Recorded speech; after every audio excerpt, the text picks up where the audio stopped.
Geetha, coffee ತಗೋ.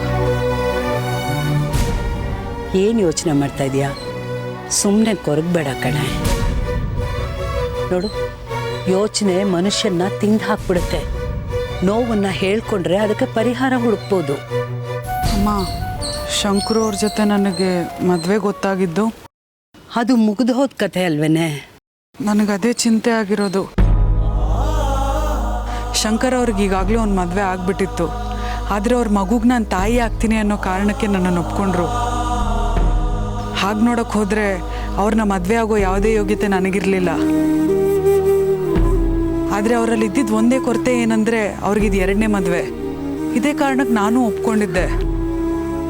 ಆದರೆ ಈಗೇನು ನರಸಿಂಹನ ಮನೆ ಸೊಸೆ ಆಗ್ತಿದ್ಯಾ?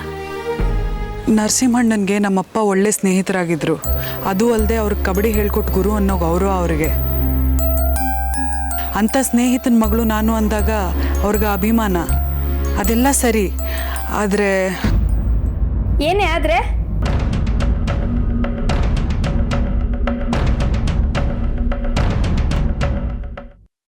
ಲಕ್ಕಿ ಅವರಿಗೆ ನಾನು ತಕ್ಕೋಳ. ಊರಲ್ಲಿರೋ ಹುಡುಗಿರೆಲ್ಲ ತುದಿಗಾಲಲ್ಲಿ ನಿಂತು ಕಾಯ್ತಿದ್ದಾರೆ ಲಕ್ಕಿಯವ್ರು ಒಂದು ಸರ್ತಿ ಅವ್ರ ಕಡೆ ನೋಡಲಿ ಅಂತ. ಅಂಥದ್ರಲ್ಲಿ ನನ್ನಂಥವಳನ್ನ ಮದುವೆ ಆಗ್ತಾರ ಲಕ್ಕಿಯವರು? ನಿಂಗೆ ಯಾಕೆ ಗುಂಡಮ್ಮ ಅದೆಲ್ಲ? ಮದುವೆ ಮಾಡ್ತಿರೋರು ದೊಡ್ಡದವ್ರಲ್ವಾ?